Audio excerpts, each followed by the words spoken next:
Señor, gracias en esta mañana por tu misericordia, por tus muchas bondades para con nosotros, Dios. Gracias en esta mañana por tu palabra, Dios, que tu palabra nos instruye, Señor.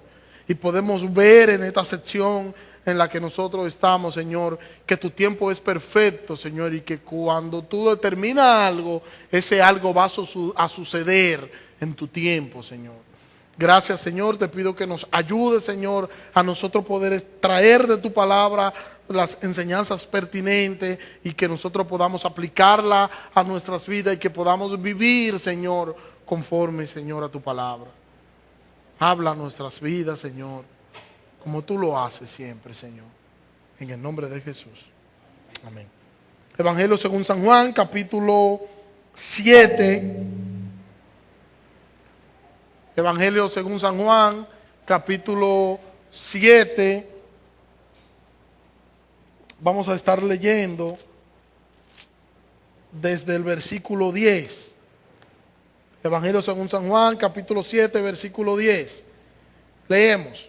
Pero cuando sus hermanos subieron a la fiesta, entonces él también subió, no abiertamente, sino en secreto. Por eso los judíos le buscaban en la fiesta y decían, ¿dónde está aquel?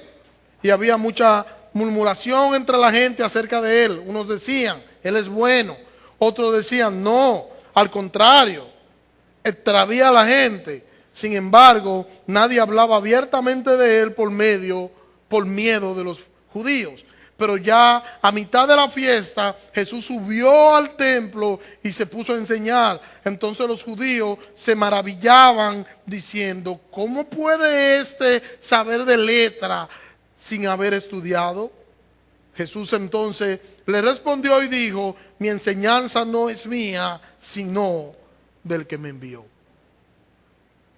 Todo este capítulo, o gran parte de lo que es este capítulo, gira en torno a lo que es la fiesta de los tabernáculos. Todo Israel, todo el pueblo de Israel, una gran peregrinación hacia Jerusalén con la finalidad de poder celebrar estas fiestas que se conmemoraban, una fiesta solemne que podemos verla desde el Antiguo Testamento, en el libro de Levítico, una fiesta que duraba toda una semana completa duraba esta fiesta de los tabernáculos. Jesús nos dice el texto y podemos ver a Jesús en Galilea desde que en el capítulo 6 él cruza, cuando alimentó a los 5,000 en el capítulo 5, luego cruzó a Capernaum, como Jesús se queda en Galilea.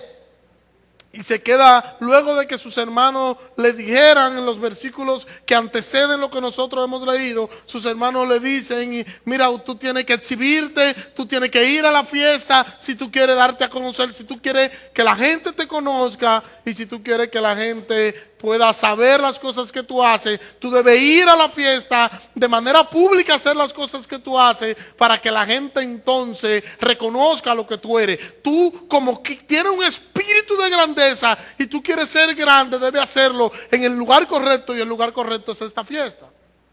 Jesús no era lo que estaba persiguiendo y todos sabemos ya la respuesta de Jesús. Dice el versículo 10 que después entonces que los hermanos se fueron, después que los hermanos habían subido a la fiesta, entonces también Jesús subió a la fiesta. Pero no subió a la fiesta abiertamente, nos dice el versículo 10, sino que subió en secreto. Y eso me hace preguntar, ¿de qué manera Jesús llegó en secreto? ¿Cómo pudo Jesús llegar en secreto a la fiesta de los tabernáculos? Y tenemos que pensar en algunas cosas. Primero, los caminos en esa época estaban desiertos. Y estaban desiertos ya que las caravanas de peregrinación, incluyendo la propia de su familia, de sus hermanos, ya habían llegado a la capital. Y como ya habían llegado a la capital, había cierto desierto. Yo no sé si ustedes recuerdan que cuando llegan abril, que estamos en la Semana Santa, la capital se ve desierta, usted ve pocos vehículos, porque ya todo el mundo ha ido al campo y todo el mundo está en campo, que está en Don Juan, todo el mundo está en el campo. Entonces la capital se ve desierta e incluso se ven pocos vehículos transitando. Bueno, esto es lo que ha sucedido allí. Esto le da cierta cosa a Jesús para no ser visto, porque no había tanta gente peregrinando, porque ya había llegado a su peregrinación. Jesús iba acompañado de sus discípulos y es posible que haya escogido los caminos más solitarios. Viajó quizás de noche, que era cuando menos se podía ver. Y Jesús no anunció públicamente su salida de Galilea para Jerusalén. No hizo nada de eso. Jesús no mandó a hacer afiches y a colocarlos en los pósters para que supieran que él iba a Jerusalén. Mucho menos Jesús hizo un telemaratón. Y al hacer un telemaratón todo el mundo podía asistir y podía esperarlo y podía él ser el centro de atención de todo aquello. Todo el que quiere ser el centro de atención es un orgullo y pedante que solo responde a sus intereses, solo quiere exhibirse, y eso no es lo que Jesús nos enseña en todo el relato. Eso no es lo que nos enseñan los evangelios y eso no es lo que nosotros podemos ver de Jesús. Jesús siempre colocó las luces sobre el Padre, no sobre Él. Y así nosotros debemos hacerlo cuando nos elogian, cuando alguien nos reconoce que Dios ha hecho algo con nosotros. Nosotros debemos recordar que toda dádiva y que todo don perfecto proviene del Señor, y que toda obra buena que nosotros podamos hacer no depende de nosotros, no fue fruto de nuestro buen proceder, sino del Señor que está obrando en nosotros y a través de nosotros. Y es el Señor quien pone en nosotros el querer como el hacer por su buena voluntad. O sea, no se trata de nosotros, sino del Señor. Es el Señor y no nosotros, aunque eso algunas veces no parezca así. Ya a la altura del versículo 11, el versículo 11 nos dice: por eso los judíos le buscaban en la fiesta y decían, ¿dónde está ese? ¿Dónde está? Todo el mundo estaba en la fiesta y estaba buscando a Jesús, estaban buscando a Jesús. Pero cuando habla de los judíos, estos judíos eran los líderes religiosos de Jerusalén, y estos judíos, estos líderes religiosos, eran enemigos de Jesús. Lo habían esperado y ellos lo habían esperado antes, y antes también ellos habían anhelado escucharle. Mire, el texto dice: y le buscaban en la fiesta, y podríamos añadir el una y otra vez, y decían una y otra vez, ¿dónde está aquel? ¿Qué intenciones tenían ellos? ¿Qué intenciones tenían ellos de ver a Jesús? Mire cuáles eran sus intenciones. Capítulo 5, versículo 18. Por esta razón los judíos aún procuraban matarle, porque no solo quebrantaba el sábado, sino también que llamaba a Dios su propio Padre. ¿Cuál era su intención? Ellos desde el capítulo 5, versículo 18, están buscando la ocasión para matar a Jesús. Pero mire lo que dice en el capítulo 7, versículo 25. Decían entonces algunos de Jerusalén: ¿no es este a quien buscan para matarlo? O sea, era de vista pública. Todo el mundo sabía que a Jesús los líderes religiosos lo estaban buscando para matarlo. Sus intenciones no eran buenas. No era que ellos tenían el deseo de escuchar a Jesús, no era que ellos tenían el anhelo de verle, porque ellos extrañaban a Jesús, nada de eso. Tenían malas intenciones y procuraban matarle. Pero las cosas no suceden cuando el hombre las determina.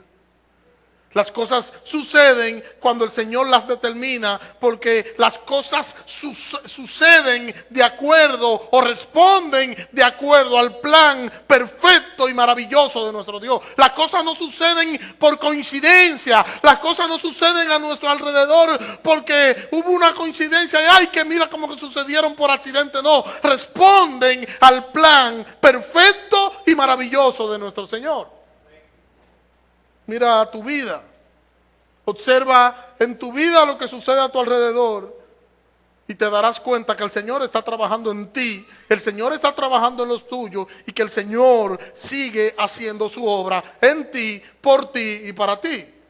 ¿Para qué? ¿O por qué? Por su gloria. Mira las crisis como parte del plan del Señor para tu crecimiento. Cuando tú ves las crisis, ves las situaciones difíciles, es posible que tú puedas decir, no, pero ya el Señor no está en esta parte. No, mira eso como parte del plan perfecto y maravilloso de tu Señor, para el Señor llevarte a la estatura de un varón perfecto. Y no separe al Señor de nada cuanto te acontezca, porque nosotros estamos en las manos del Señor y todo cuanto ocurre a nuestro alrededor es fruto de su voluntad perfecta. Todo lo que ocurre a nuestro alrededor es fruto de su voluntad perfecta. Y tenemos que empezar a ver al Señor como lo que el Señor es: el Rey soberano, creador y sustentador de todo cuanto existe. Tenemos que ver al Señor como ese Dios majestuoso, soberano, eterno, todopoderoso. En el dolor debemos mirar a Cristo. En las dificultades debemos mirar a Cristo. Y una vez hagamos esto, entonces nuestro gozo estará fundamentado en Cristo. Nuestro deleite será Cristo y solo Cristo. El versículo 12 dice que había mucha murmuración entre la gente que estaba allí. Y que el uno al otro se decía, él es buena gente. O sea, Jesús es buena gente, que él es un buen muchacho. Otros decían, no, al contrario, él extravía a la gente, él engaña a la gente. Y había cierta discusión, pero había también cierta división entre la multitud. Unos decían una cosa, otros decían otra cosa. La multitud que había llegado a la ciudad tenía cierta opinión dividida en torno a Jesús.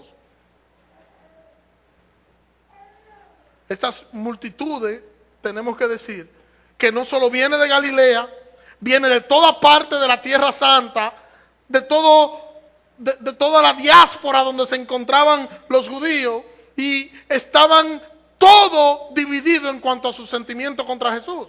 Unos decían, es un hombre bueno. Posiblemente lo que querían decir con eso es que Jesús trataba de hacer el bien, que era moralmente justo, que no era un impostor.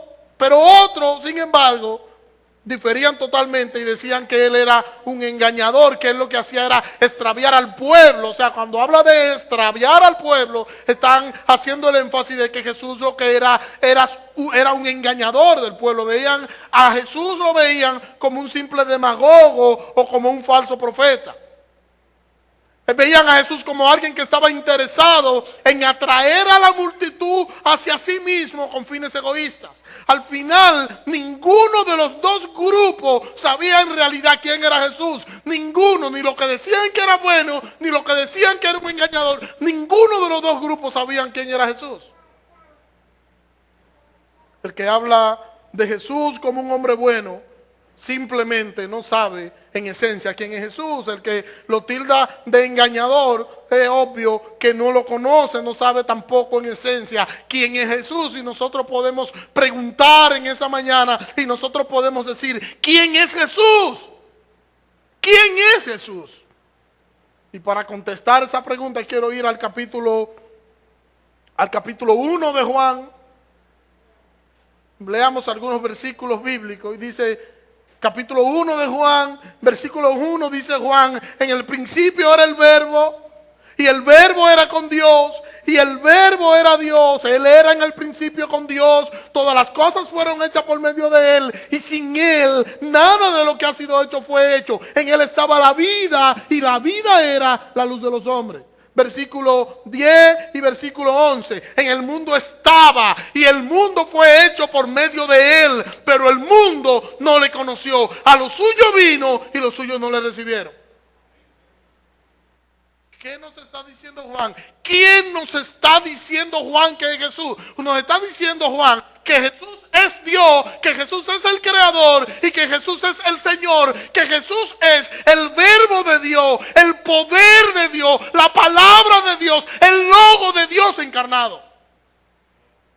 Mira, como lo dice el apóstol Pablo en Filipenses capítulo 2, versículo 5 en adelante. Dice allí el apóstol Pablo: haya en vosotros esta manera de pensar que hubo también en Cristo Jesús. Haya en vosotros esta manera de pensar que hubo también en Cristo Jesús. ¿Cuál fue la forma de pensar que hubo en Cristo Jesús, Pablo? Versículo 6. Existiendo en forma de Dios, Él no consideró el ser igual a Dios como algo a que aferrarse. Nos está diciendo el apóstol Pablo que Jesús era igual a Dios, parecido a Dios, lo que nos está utilizando un juego de palabras para decirnos que Jesús es Dios. Y nos está colocando a Cristo al mismo nivel del Padre. Nos enseña que Jesús, más que un hombre, aunque sí fue un hombre, pero más que un hombre, Jesús es Dios, el Dios encarnado que ocupó nuestro lugar para así pagar por nuestras deudas ante el Padre y justificarnos. Y así, y solo así, el Padre imputaría la justicia de Cristo a aquellos que serían creyentes. Jesús no era un profeta. Jesús no era únicamente un hombre. Jesús es Dios. Y eso es recurrente nosotros verlo en el Nuevo Testamento, como nos presenta a Jesús como Dios. Jesús es Dios, y aparte de que Jesús es Dios, Jesús es mi Señor. Romanos capítulo 11, versículo 33. Oh, la profundidad de las riquezas y de la sabiduría y del conocimiento de Dios. Cuán incomprensibles son sus juicios e inescrutables sus caminos. Porque quien entendió la mano del Señor, quien entendió la mente del Señor, o quien llegó a ser su consejero, o quien le ha dado a él primero para que sea recompensado por él. Porque de él, por medio de él y para él son todas las cosas. A él sea la gloria por los siglos. Amén. Y si leemos todo el contexto del capítulo 11, vamos a descubrir que el apóstol Pablo está hablando de Cristo, y nos está hablando de Cristo como Dios, porque por medio de Él fueron hechas todas las cosas, pero fueron hechas también para Él. No solo fueron hechas por Él, sino que fueron hechas para Él todas las cosas. El versículo 13 de nuestro texto de Juan nos dice que sin embargo nadie hablaba abiertamente, y nadie hablaba abiertamente por temor a los líderes religiosos de Israel. Cada quien daba su opinión, pero cada quien daba su opinión en secreto. ¿Por qué? El Sanedrín aún todavía no había emitido un veredicto oficial sobre Cristo. Nadie se atrevía a hablar abiertamente, porque nadie quería exponerse. Hablar abiertamente de Jesús era exponerse, y nadie quería hacerlo. Mire cómo lo dice Juan a la altura del capítulo 9, en el versículo 22. Sus padres dijeron esto porque tenían miedo de los judíos, porque ya los judíos habían acordado que si alguno confesara que Jesús era el Cristo, fuera expulsado de la sinagoga. ¿Entienden? ¿Cuál es el problema aquí? Decir algo inadecuado en público podría significar la expulsión de la sinagoga. Esta gente tenía una maquinaria político-religiosa en Jerusalén, y era una maquinaria muy poderosa, y había que hacer lo que ellos digan, o si no, la persona que no lo hacía corría el riesgo de ser expulsado de la sinagoga. Las multitudes comentaban mucho en voz baja. El centro de interés era Jesús, era el paradero de Jesús, era donde estaba. Ahora, esto es una fiesta pública, esto es una fiesta donde estamos todos aquí reunidos. ¿Dónde está aquel? ¿Dónde está Jesús? Y a mí me da que la actitud de esta gente se parece mucho a la actitud de nosotros. Mucho. A veces queremos ser aceptados, queremos ser bien vistos, y como nosotros entendemos que para nosotros ser aceptados y ser bien vistos, no debemos entonces identificarnos como creyentes por temor a no ser aceptados por X grupo de personas o por X personas. Porque quizás tenemos un amigo que es inconverso, tenemos un grupo de clase que es inconverso, tenemos un grupo de compañeros de trabajo que son inconversos, y para que ellos no se sientan incómodos con nosotros, entonces nosotros no hablamos de la palabra, entonces nosotros no predicamos, entonces nosotros nos mantenemos al margen. Se hablan de todas las cosas. Yo estoy en el grupo y dentro del grupo se hablan de todo tipo de cosas, de cualquier cosa, y yo me mantengo al margen porque yo quiero ser aceptado por todos los que están ahí. No hablamos de la Biblia para defenderla. La gente ofende a Dios delante de nosotros, en nuestras propias narices, y nosotros no queremos predicar a Cristo, no queremos predicar el Evangelio de Dios para que entonces ellos no se sientan ofendidos por nosotros.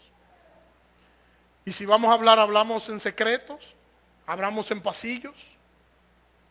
Y no es eso lo que nosotros debemos hacer. Esa no debe ser nuestra posición, esa no debe ser nuestra actitud. Nosotros debemos exhibir nuestra relación con Cristo. Mis amigos deben saber que yo soy cristiano, pero mis amigos no deben saber que yo soy cristiano para que ellos aprueben o desaprueben. No, mis amigos deben saber que yo soy cristiano para yo glorificar a Cristo con eso, porque todo cuanto yo hago como creyente, mi propósito y mi fin último debe ser la gloria de Cristo. Mi misión debe ser glorificar a Cristo en todo y con todo. Y yo debo de manera intencional hablar de Cristo a mis familiares, yo debo hablar de Cristo a mis amigos, yo debo hablar de Cristo a todo el que esté dentro de mi radio de acción. Pastor, lo que pasa es que la Biblia nos dice que el profeta no tiene honra en su tierra. Sí, es verdad. Por eso es que tú no debes dejar de predicar. Aquí no, a ti el Señor no te ha dicho que tenga honra. El Señor te mandó a predicar. El Señor no nos mandó a nosotros a perseguir honra. El Señor nos mandó a predicar y a enseñar el Evangelio de salvación. Y nosotros debemos afectar a todo el mundo, y nosotros debemos afectar a todo el que esté a nuestro alrededor. Y todo el que esté a nuestro alrededor debe saber quién es Cristo. Todo el que está a nuestro alrededor debe ser afectado por el Evangelio que yo predico y por el Evangelio que yo vivo. Versículos 14 y 15. Entonces ya a la mitad de la fiesta, Jesús subió al templo y se puso a enseñar. Entonces los judíos se maravillaban diciendo: ¿cómo puede este enseñar si este no sabe de letra? Sin este haber estudiado. ¿Cómo él puede enseñar si él no ha estudiado? A la mitad de la fiesta. Cuando habla aquí de que a la mitad de la fiesta, es más o menos el miércoles, porque la fiesta duraba una semana completa, y si él llegó a la mitad, él llegó como el miércoles más o menos a la fiesta. Jesús se presentó de manera repentina a la fiesta y se presentó en el templo. La fiesta, como ya dije, duraba una semana, estaba a la mitad. ¿Y cómo sabemos que esta fiesta duraba una semana? Levítico capítulo 23, versículo 26, usted puede leerlo luego en sus casas, no tengo tiempo para leerlo aquí. Había muchos peregrinos en Israel, había muchos de los cuales estaban interesados en ver a Jesús, en escuchar a Jesús, estaban esperándolo, estaban buscándolo, y esto no le permitía a los líderes religiosos tener un ambiente factible para poder prender a Jesús.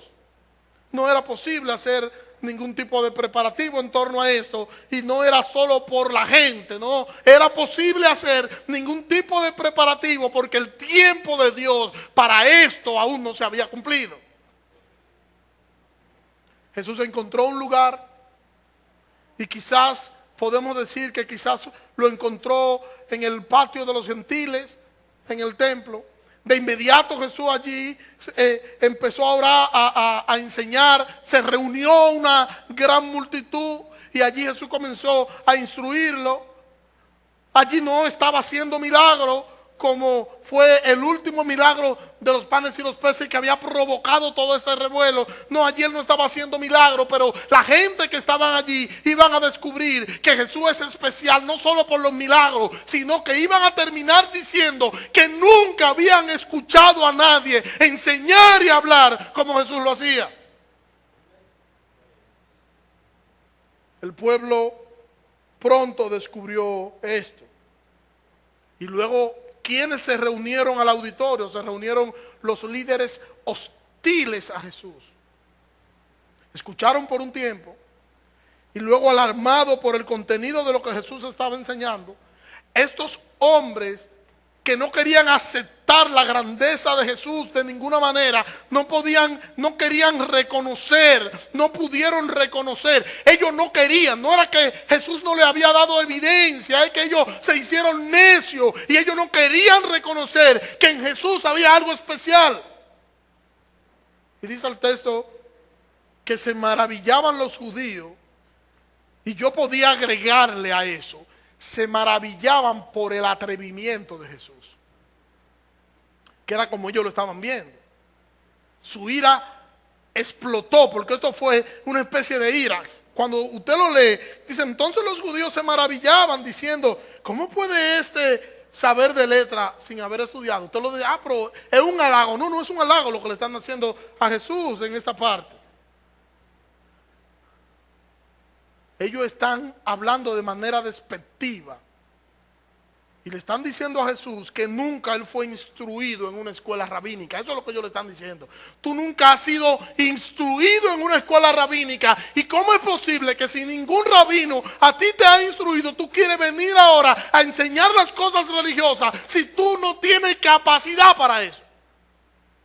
Dice un autor, Guillermo Hendricks, para ser específico, que en términos modernos se podría decir que no tenía ningún título de ninguna institución reconocida. Que era lo que ellos estaban alegando. Tú no tienes ningún título, tú no has sido reconocido por ninguna institución rabínica. Entonces, ¿cómo tú te atreves a enseñar las escrituras en público?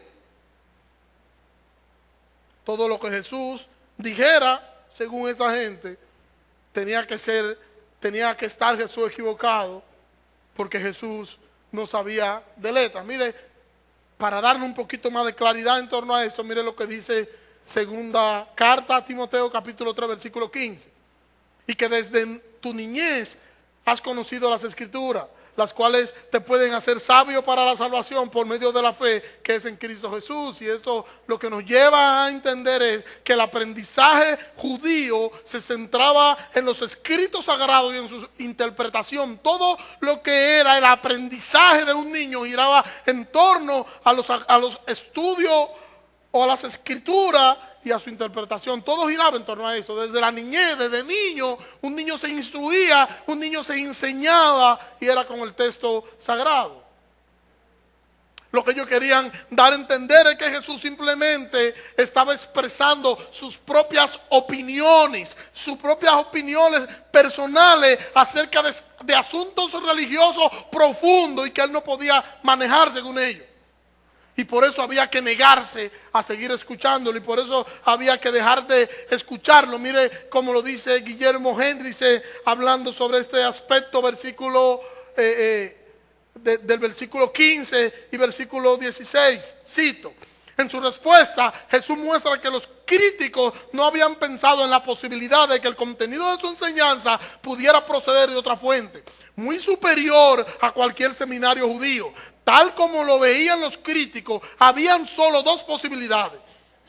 Una, o Jesús había estado en una escuela rabínica como estudiante regular. Dos, o bien simplemente emitía sus propias ideas. Y como ellos sabían que la primera de estas alternativas estaba definitivamente excluida, la segunda debía ser cierta. Fin de la cita. Entonces nosotros vemos que Jesús le responde y le dice: mi doctrina no es mía, sino de aquel que me envió. ¿Quién envió a Jesús? ¿Por qué Jesús está diciendo que lo que él está diciendo no es de él, sino de quien lo envió? ¿Quién envió a Jesús? Ningún hombre le había enseñado, tal y como los judíos estaban diciendo. Ninguna institución rabínica lo había instruido, tal como ellos estaban diciendo. Él no era un autodidacta también, sino que él está diciendo aquí que Dios mismo lo había instruido. Y yo pregunto, ¿fue Jesús enviado por el Padre? Juan capítulo 3, versículo 17. Porque Dios envió a su Hijo al mundo no para condenar al mundo, sino para que el mundo sea salvo por él. ¿Quién envió al Hijo? 3:17 dice que Dios envió a su Hijo al mundo. Juan 3:35.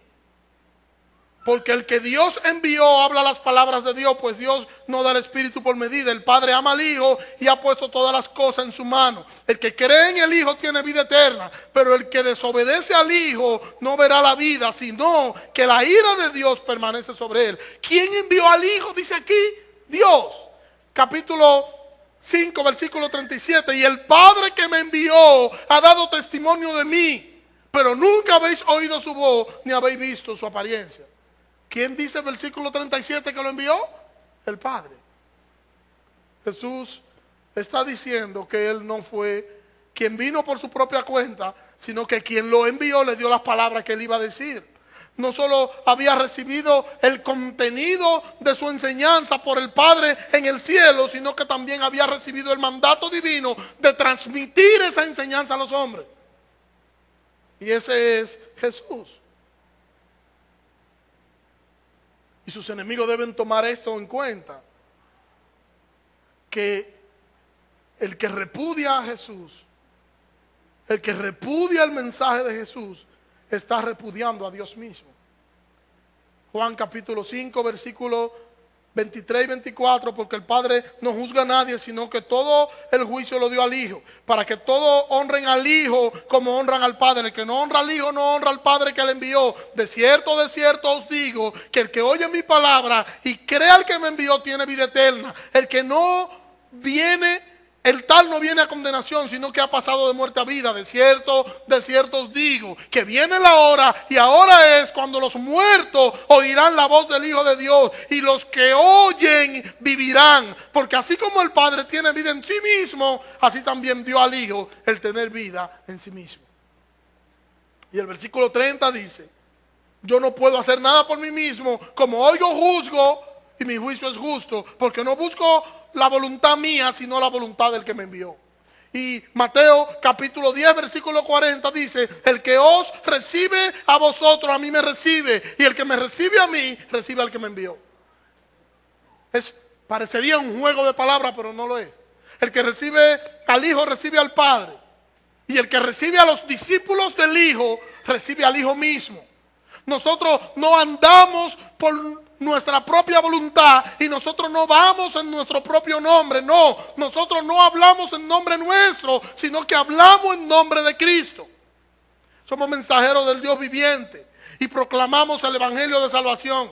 El que nos recibe, recibe a Cristo, porque nosotros vamos en el nombre de Cristo. Nosotros somos quienes representamos a Cristo en la tierra. Y cuando nosotros tocamos una puerta, estamos tocando una puerta en nombre de Cristo. Y como es en nombre de Cristo, es Cristo quien toca a través de nosotros. Y por eso no debemos amedrentarnos. Por eso no debemos sentir temor. El Señor es quien está con nosotros. El Señor es quien nos envía, y el Señor es quien va con nosotros. El Señor es quien nos guarda, y el Señor es quien nos guía de la mano. ¿Es así? Y quien se levanta contra un mensajero del reino, entonces se está levantando contra el rey del reino. Y Cristo es el rey del reino. Mire, como lo dice el libro de los Hechos, capítulo 9, desde el versículo 1, voy a leer 5 versículos bíblicos allí.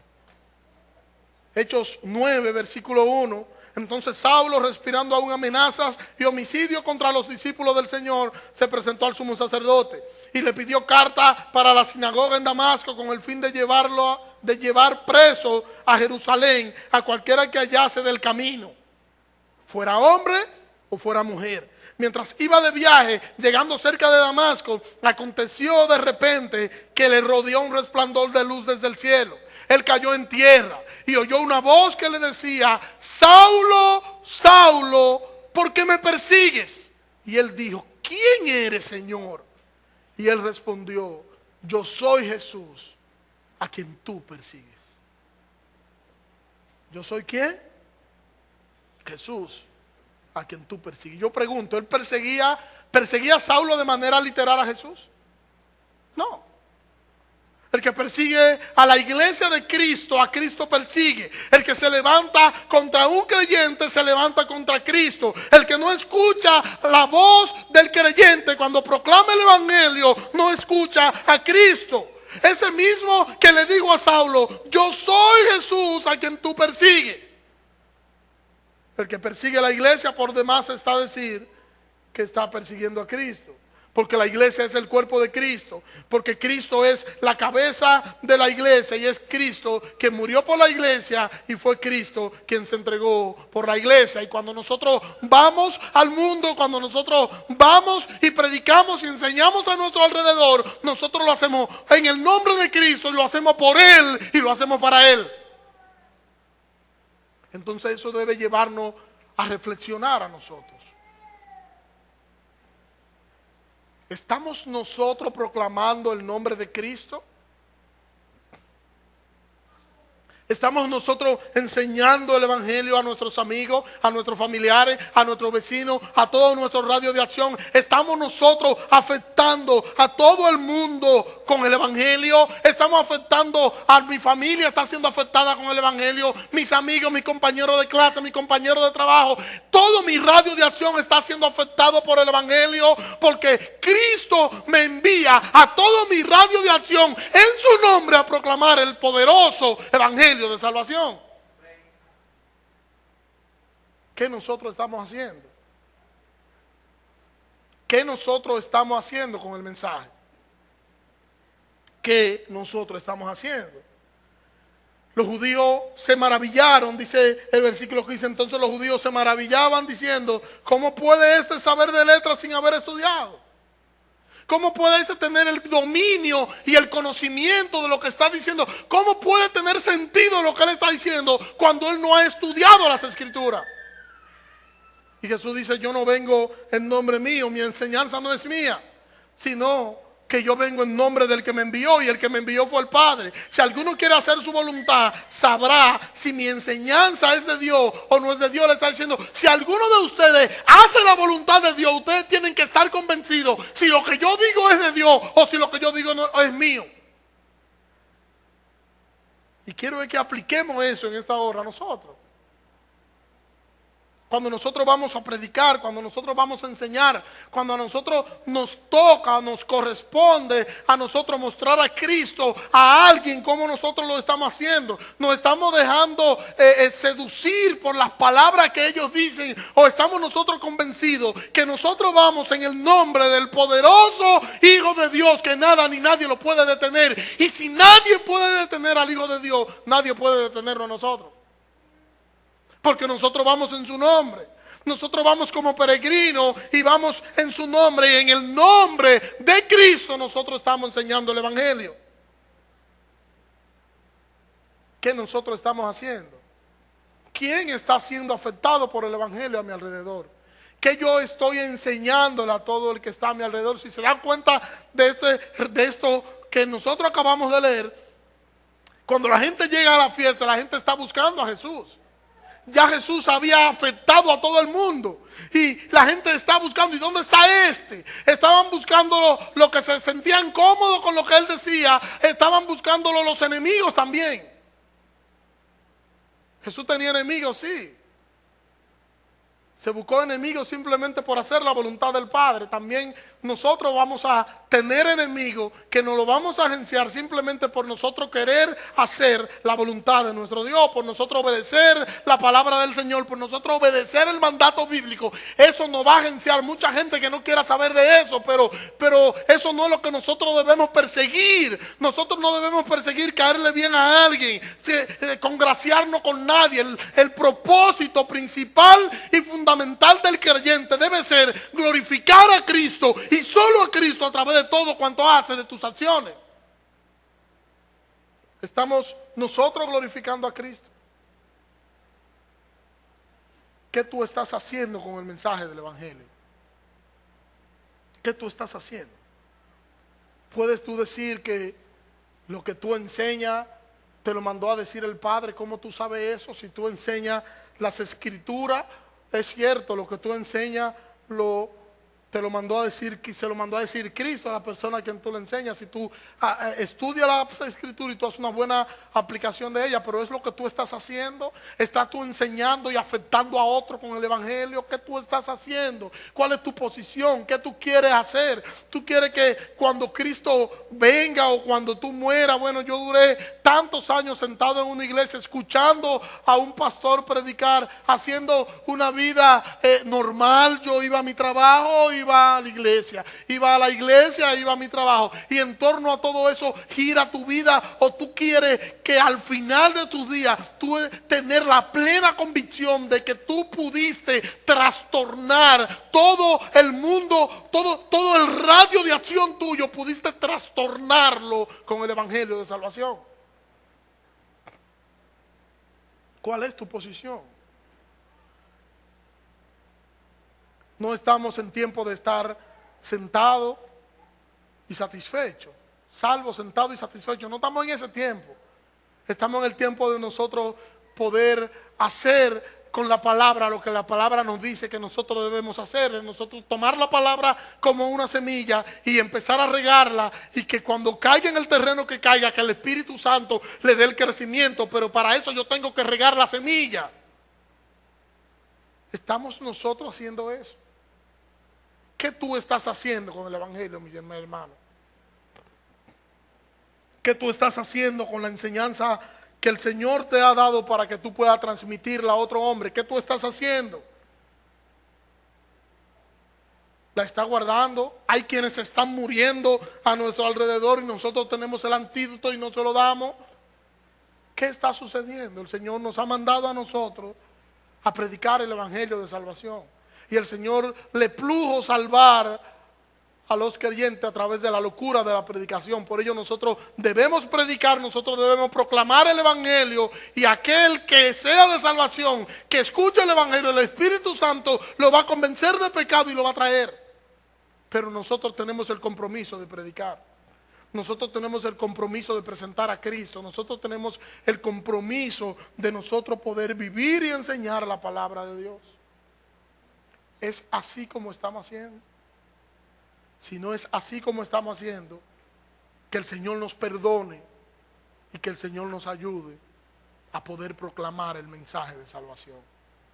A proclamar el mensaje de salvación con nuestros labios y a proclamar el mensaje de salvación con nuestras vidas. Señor, gracias. Gracias, Señor. Gracias por tu palabra, Dios. Te pido nos perdone, Dios. Perdónanos, Señor, si no hemos hecho, Señor, como tu palabra nos indica, Señor. Ayúdanos, Señor, a que nosotros podamos proclamar, Señor, tu mensaje, Dios. Y que estemos tan familiarizados con las Escrituras, Señor, que nosotros podamos estar convencidos de que lo que nosotros estamos hablando es lo que tú quieres que nosotros hablemos. Ayúdanos a poner las Escrituras, Señor, en alto, Señor. Ayúdanos, Señor, a mostrar a Cristo a todo el que esté a nuestro alrededor, y que Cristo y solo Cristo sea glorificado a través de nuestras acciones y a través de nuestras vidas. Si hasta hoy no ha sido así, perdónanos y ayúdanos, Señor, a sembrar tu palabra. Ayúdanos, Señor, a hacer como tu palabra nos dice.